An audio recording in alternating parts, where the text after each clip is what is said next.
Pemirsa, terpidana kasus pembunuhan Wayan Mirna Salihin, Jessica Kumala Wongso, hari ini bebas bersyarat setelah menjalani hukuman 8 tahun penjara. Jessica divonis 20 tahun penjara dan memperoleh remisi sebanyak 58 bulan atau hampir 5 tahun untuk mendapatkan kebebasan bersyaratnya. Namun kuasa hukum Jessica, Otto Hasibuan, meyakini kliennya tidak bersalah.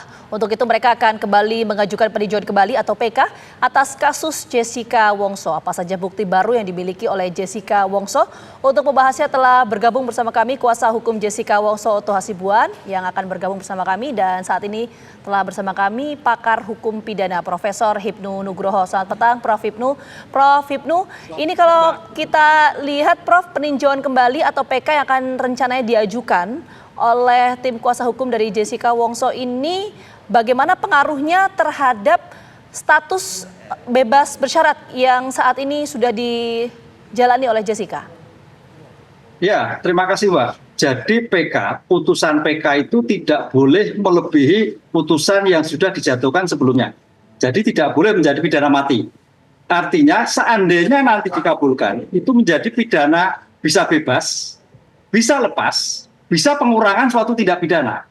Jadi dalam hal ini seandainya PK nanti diterima dan menjadikan PK itu menjadi bukti baru, maka saat itu Jessica harus dibebaskan demi hukum. Demikian juga kalau ternyata bukti itu mempunyai nilai, Jessica bisa dihukum lebih ringan. Misalkan kalau kemarin kan 20 tahun, bisa juga menjadi 15 tahun. Sehingga kalau 15 tahun, sekarang sudah menjalani dalam petik 11 tahun, tinggal 2 bulan atau 3 tahun menjadikan pidana bersyarat yang bersangkutan. Ini yang menarik Pak. Jadi tidak menghapuskan putusannya sekarang, tapi bisa mengurangkan, bahkan membebaskan. Ini saya kira suatu ikhtiar yang bagus bagi seorang Jessica, bagaimana untuk membersihkan namanya ketika itu putusan bebas, bisa untuk mengurangkan pidananya ketika itu pidana bersyarat yang sedang berjalan. Sehingga pidana bersyarat yang sedang berjalan seandainya sampai 32, tahun 32, mungkin tahun 30 atau 29 atau 28 bisa keluar. Seandainya bukti baru itu diterima sebagai dalam alasan pemenuhan peninjauan kembali. Baik. Begitu Pak. Prof. Hipnu, ini kan juga banyak publik nih bertanya nih, Jessica Kumala Wongso dihukum 20 tahun penjara, terus baru 8 tahun sudah dinyatakan bebas bersyarat. Menurut Prof, apakah ini sudah sesuai dengan aturannya menjalani 3/4 masa hukumannya? Silakan Prof. Ya, 3/4 itu harus dimaknai bahwa Jessica sudah menjalankan 8 tahun. Pertama. Kemudian mendapatkan remisi 5 tahun 8 bulan. Remisinya 58 bulan maksudnya. Itu kalau kita hitung 58 bulan itu berarti 4 tahun. 4 tahun berarti 12. Ya tepat. Karena remisi itu Mbak, remisi itu Mas, remisi itu ketika 1 tahun menjalani itu mendapatkan 1 bulan. Ketika 2 tahun menjalankan 2 bulan. Ketika 3 tahun menjalankan 3 tahun, 3 bulan. Ketika 4 tahun menjadikan 4 bulan. Ke-5 tahun menjadikan remisi 5 bulan. 6 tahun menjalani berarti dia berhak 6 bulan. Maksimal remisi itu adalah 6 bulan ketika masuk remisi umum. Apa itu remisi umum? Terkait dengan hari ini, yaitu proklamasi kemerdekaan Republik Indonesia. Ini yang menarik. Sekarang pertanyaannya kenapa remisi banyak banget, yaitu Kumham yang merumuskan. Karena remisi itu sebagai bentuk pengurangan hukuman yang tadi saya katakan ketika menjalani pidana ke-6, ke-7, maksimal 6 bulan. Nah, sekarang pertanyaannya berarti ketika si Jessica itu sudah menjalani sekian tahun, berarti 6 bulan itu terus yang mengurangkan terhadap pidana penjara yang dilakukan. Ini sebagai bentuk tujuan hukum, kalau kita orang ke akademis, konsepnya adalah rehabilitatif, memperbaiki. Sehingga Jessica yang tanda petik umur masih muda, masih bisa berkarya untuk bangsa dan negara. Lain kalau remisi itu terhadap retributif, pembalasan, misalkan kasus turas, kasus yang perampokan yang meresahkan masyarakat, potensi itu agak sedikit sulit untuk mendapatkan remisi. Apalagi ketika dalam suatu lembaga pemasyarakatan tidak mengikuti aturan mekanisme, tidak mengikuti isolasi, tidak mengikuti pembinaan, dan resiko. Lah ini Mbak, resiko seorang Kalapas mempunyai kewenangan untuk meneliti apakah yang bersangkutan berisiko tidak ketika mendapatkan bebas bersyarat. Jadi bebas bersyarat itu merupakan hak, bukan suatu kewajiban. Oke, itu soal pembebasan bersyarat. Kita fokus lagi, Prof. Hipnu, soal peninjauan kembalinya ya. Tadi ada beberapa opsi yang bisa dilakukan ya, atau bisa berpengaruh terhadap putusan pidana bersyarat dari Jessica. Tapi kalau kita bicara mengenai upaya hukum yang telah dilakukan, ini kan ada beberapa, ada kasasi, kemudian ada banding, tapi kan ini semua ditolak. Jadi peluang PK ini bagaimana kalau melihat dari kacamata hukum? Ya, kita harus lihat Mbak, sistem peradilan pidana kita itu bukan menganut, cenderung adalah civil law. Civil law artinya bahwa negara yang membuktikan, negara yang menyidikan. Jadi polisi negara, jaksa negara, hakim negara, lembaga pemasaran negara. Dan ini sudah diuji 5 kali. Coba lihat pengadilan negeri, pengadilan tinggi, pengadilan kasasi, PK. Kan gitu. Lah, konsep peradilan yang sudah sedemikian lama, ini yang agak sulit. Makanya kalau kita lihat identifikasi, Mbak, kita studi tentang PK, sejauh mana permohonan PK dikabulkan, tidak lebih dari 20%. Bukan berarti tolak, ada yang dikabulkan. Lah, dalam hal seperti ini, kenapa tidak banyak yang dikabulkan? Karena peradilan kita itu sudah memberikan ruang waktu yang cukup panjang. Dari pengadilan negeri sampai tingkat kasasi, sampai tingkat PK. Apalagi Jessica sudah mengalami PK. Nah, inilah yang saya kira, maka pertanyaannya, sejauh mana dikabulkan? Ya, kalau memang dikabulkan mungkin saja. Namanya suatu pengadilan kan, khilaf juga bisa, bukti yang tercecer, ya, tercecer juga bisa. Makanya tadi saya katakan, bukti yang tercecer ini bukti yang diketemukan ketika itu peristiwa. Dan buktinya bukti material yang mempunyai nilai apabila diajukan menjadikan putusan bisa berubah, bisa bebas ataupun bisa berkurang dalam suatu pemidanaan. Ini yang sulit, Mbak, yang sulit dalam suatu pemidanaan. Coba kalau lihat kasus-kasus lain itu bukti sekunder, bukti material nggak sulit.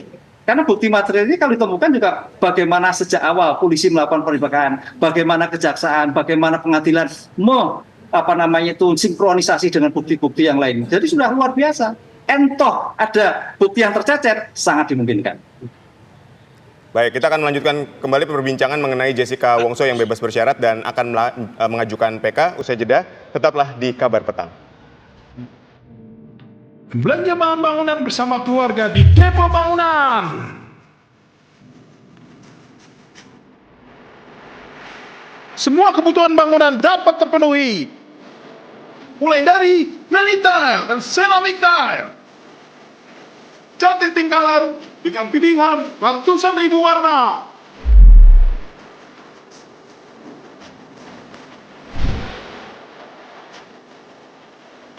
Sanitary dan plumbing.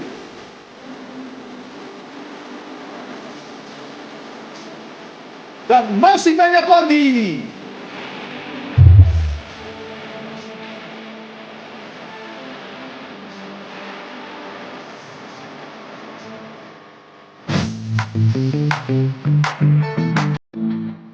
Sudah banyak yang merasakan keuntungan lebih belanja di Depo Bangunan. Penuhi kebutuhan dan raih hadiahnya. Mau seperti mereka?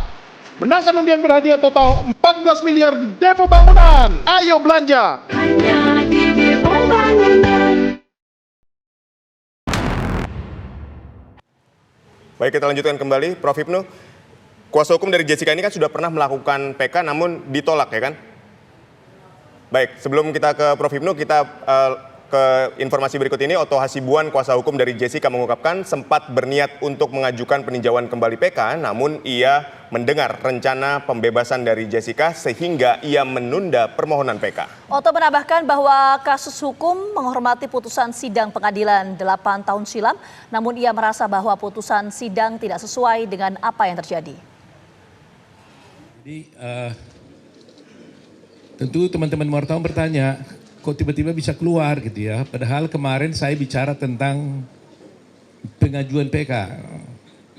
Ya terus terang aja, bulan yang lalu sampai ke 3 minggu lalu, saya berniat dan sudah menyiapkan rencana untuk mengajukan peninjauan kembali.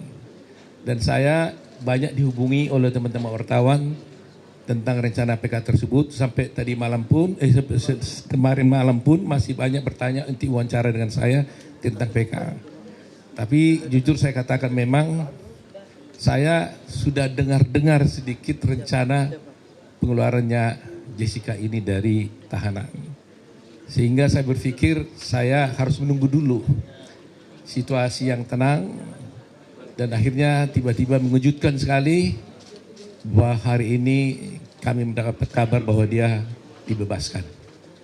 Ya, dengan demikian tentunya saya menunda PK-nya pada waktu itu sambil menyelesaikan pengurusan segala surat-surat yang berkaitan dengan keluarnya Jessica ini. Jadi begini ya mengenai soal PK ini ya. Terus terang aja kita mengambil posisi bahwa Jessica sudah dibebaskan dengan bebas bersyarat, ya kan?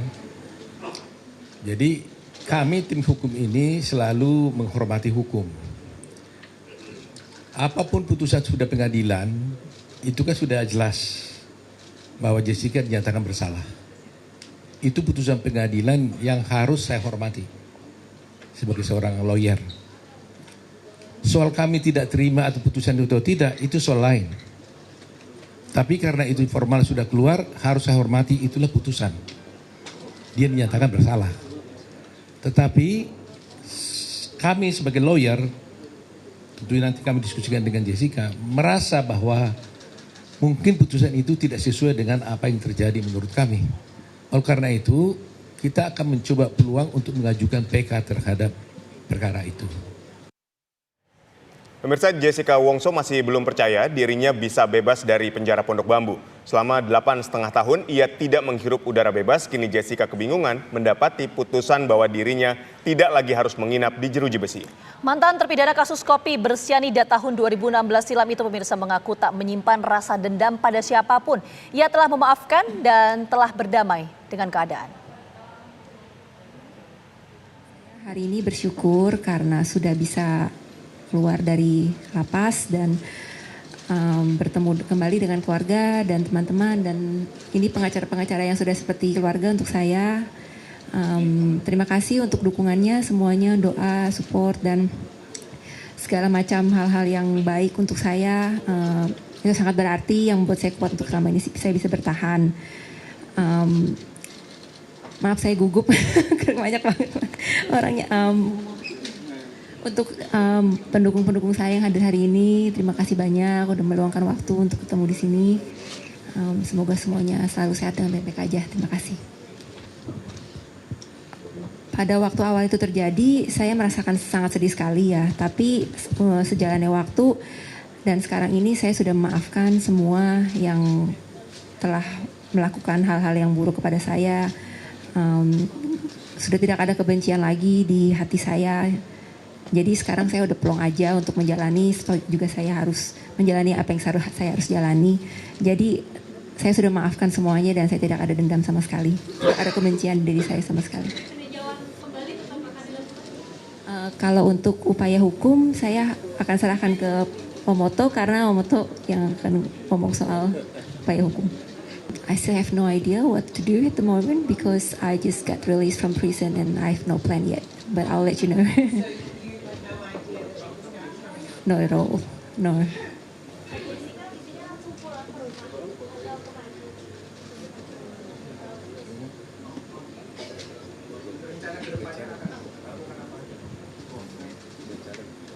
Seperti yang tadi saya bilang ya, saya masih ngeblank, nggak tahu mau ngapain. Jadi untuk kemananya abis ini saya masih belum bisa jawab. Nanti saya akan rundingkan lagi dengan orang-orang di sekitar saya. Ya, makasih.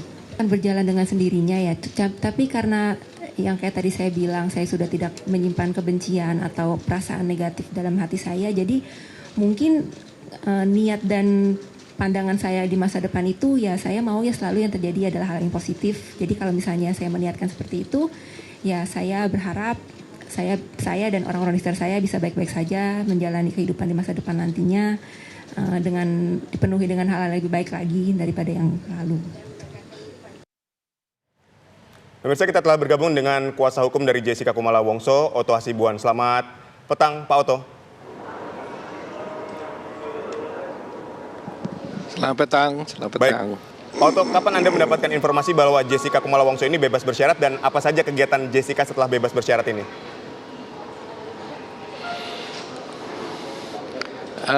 Saya dapat informasi sebenarnya ada beberapa waktu yang lalu Tapi kepastiannya baru tadi malam sih, sudah sore banget lah. Ya.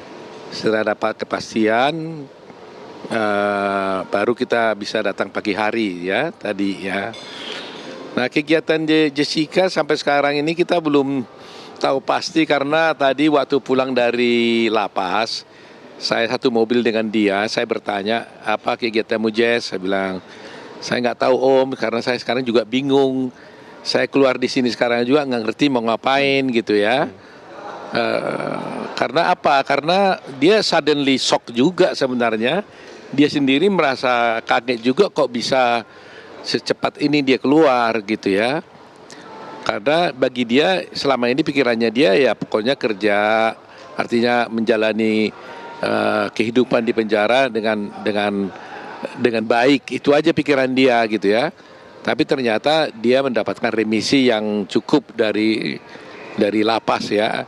Ya kita juga berterima kasih lah kepada lapas yang telah memberikan kesempatan dia untuk bisa menghirup udara segar lah di luar ini sekarang itu. Ya, Bang Oto tadi dalam konferensi pers, Bang Oto juga menyampaikan akan. Jadi sampai sekarang dia tidak. Ya, Bang Oto tadi dalam konferensi pers, Bang Oto juga menyampaikan akan melakukan peninjauan kembali dan memiliki novum atau bukti baru. Bukti baru ini berupa apa? Apakah bentuknya dokumen, video, atau keterangan sejumlah saksi?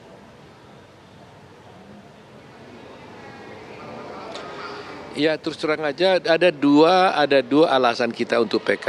Terutama itu adalah novum tentunya.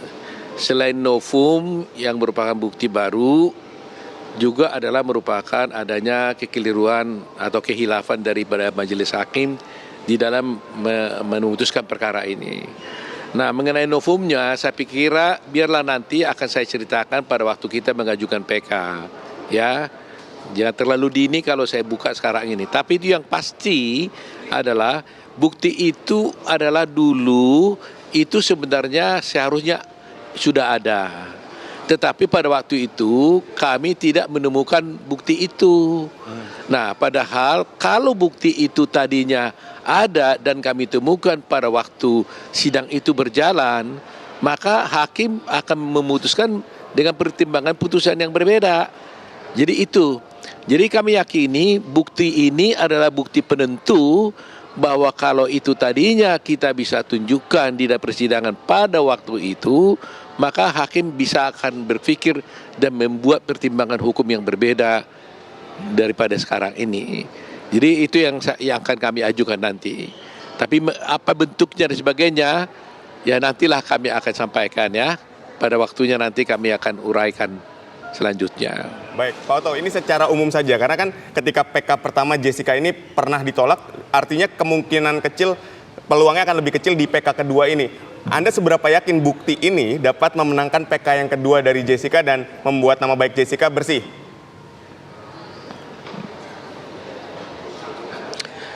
Setiap suatu tindakan perbuatan hukum kita harus punya keyakinan kan. Jadi ini sebenarnya adalah yang kita harapkan adalah Mahkamah Agung mau memberikan perhatian khusus terhadap kasus ini. Maksudnya perhatian khusus itu bukan mau bela-belain secara membabi buta, tidak. Tapi mereka mau dengan terang benderang saja melihat bahwa kasus ini ada hal-hal yang seharusnya harus dipertimbangkan secara lain. Jadi kesempatan utama bagi Mahkamah Agung ini sebenarnya untuk membuat putusan yang bersifat landmark gitu loh. Karena beberapa hal di sini yang paling penting yang harus dilihat selain bukti baru yang utama nanti saya sampaikan, ada beberapa hal pertimbangan hakim yang sama sekali keliru. Kedua, di samping keliru banyak sekali ahli-ahli yang sudah kami ajukan itu, pertimbangan dari ahli itu sama sekali tidak dipertimbangkan oleh pengadilan. Tetapi yang paling utama nanti adalah novum yang kami ajukan ini. Dengan adanya novum yang kami ajukan ini, kita punya keyakinan sepanjang Mahkamah Agung mau memberikan perhatian, ya, perhatian serius demi tegaknya hukum dan keadilan, kami punya keyakinan bahwa hakim akan memberikan pertimbangan yang berbeda nanti. Oke, baik. Nanti kita akan bahas lebih Begitu. lengkap mengenai novum atau bukti baru ini, strata paling tingginya apa? Apakah keterangan saksi, kemudian bukti video atau dokumen atau seperti apa? Nanti kita akan bahas usai jeda berikut. Tetap bersama kami di Kabar Petang. Oke, kita langsung menuju ke Bang Oto dulu. Bang Oto, kalau kita lihat ini kan sempat mengajukan peninjauan kembali yang pertama, tapi kan kemudian ditolak ya. Alasan majelis hakim menolak waktu itu apa, dan bukti yang diajukan oleh tim kuasa hukum apa saja, Bang Oto, di PK yang pertama? Waktu itu diajukan itu kan tidak menunjuk kepada novum pada waktu itu, hanya kekhilafan hakim. Ya, jadi dan pertimbangan hakim pun sama saja aja, tidak ada yang signifikan menguraikan tentang penolakannya terhadap bukti-bukti ataupun alasan PK. Jadi seakan-akan ya tidak menerima PK aja, kira-kira begitulah. Pertimbangannya tidak ada yang secara khusus bagaimana uraiannya terhadap hal-hal yang disampaikan dalam PK itu sendiri gitu loh. Itu yang terjadi. Nah, kalau kali ini kita kan mengajukan kan dengan adanya novum gitu loh. Nah, jadi ini mungkin kalau Mahkamah Agung mau mempertimbangkannya, saya kira akan signifikan untuk potensi untuk dia bisa dibebaskan gitu loh. Itu yang kita lihat gitu. Baik, jika waktu itu poin yang diajukan adalah kekhilafan hakim, Anda melihat hakim ini khilafnya seperti apa sih, Bang Oto, dalam memutuskan sehingga PK itu hanya memajukan kekhilafan hakim?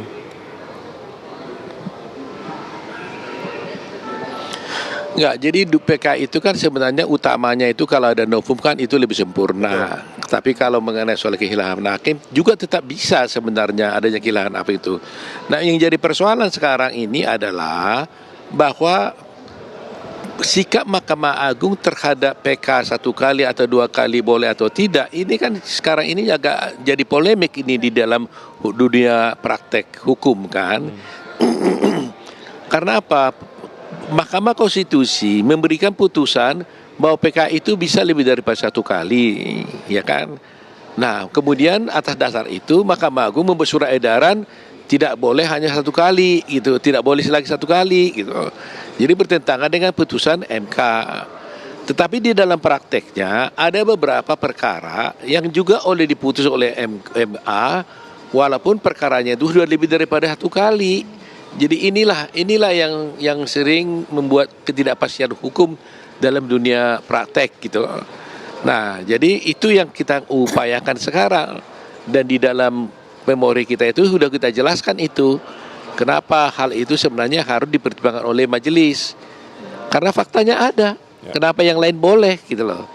Kan nggak boleh ada diskriminasi kan? Soal materinya itu nanti diputuskan berbeda soal lain, tapi harus diterima dulu untuk diperiksa. Karena perkara yang lain juga ada yang diterima PK lebih dari 1 kali dan kemudian dikabulkan. Ada memang diterima oleh PK-nya untuk diperiksa, tapi PK-nya tidak dikabulkan. Nah, ini bagi kita, yang kita menginginkan adalah dia harus menerima dulu PK ini, kemudian meneliti isinya. Kalau hakim mengatakan setuju dengan pendapat kami, kabulkan ini PK-nya gitu. Oke, baik. Itu yang harus diberikan kepastian oleh Mahkamah Agung sebenarnya. Oke, baik, kita menuju ke Prof. Hipnu. Prof. Hipnu, kalau kita bicara soal PK, tadi kan persentasenya 20% kemungkinan peluangnya bisa dikabulkan ya menurut Prof. Hipnu ya. Jadi strata dalam novum atau bukti baru itu apa? Keterangan saksi, bentuk dokumen, video atau gimana, Prof? Ya, seperti yang sampaikan Pak Oto tadi, bukti itu bukti material. Bukti yang ketika itu diajukan, bisa dokumen, tapi dokumen juga nanti harus disesuaikan. Misalkan yang kita lihat waktu itu kalau nggak salah, sebetulnya Jessica Wongso itu beli kopinya di mana, tokonya apa, dokumennya ada, apakah beli atau tidak. Jadi konsennya kemarin kan hanya memasukkan kopinya, tapi barang alatnya itu perolehnya dari mana? Jangan-jangan bukan terpidana sekarang ini, gitu loh yang jadi perasaan. Jadi kalau memang tidak ada pembelian, tidak ada kwitansi, tidak ada dokumen bukti-bukti itu saya kira potensi untuk menjadikan bukti baru ternyata bukan Jessica, misalkan seperti itu. Atau dokumen itu ada, tapi ada orang lain, berarti bukan hanya Jessica, tapi ada orang lain yang melakukan pembelian yang bersangkutan. Ini saya kira sangat penting sekali bukti baru ini, sehingga bisa menyatakan apakah hanya Jessica sendiri ataukah ada Jessica yang lain, artinya peran yang lain, artinya ada terpidana yang lain, artinya orang lain yang membantu Jessica, sehingga tadi Pak Oto betul, mudah-mudahan bisa bebas atau hukumannya lebih ringan karena ternyata Jessica bukan tunggal, ada orang lain. Lah, bukti baru ini Mbak, bukti material, bukan bukti dokumen. Bukti dokumen ya, tapi harus diselaraskan dengan kondisi ketika itu peristiwa itu terjadi tapi tidak dimunculkan. Begitu. Baik, terima kasih Prof. Hipnu dan Pak Oto telah berbincang bersama kami. Selamat sore semua.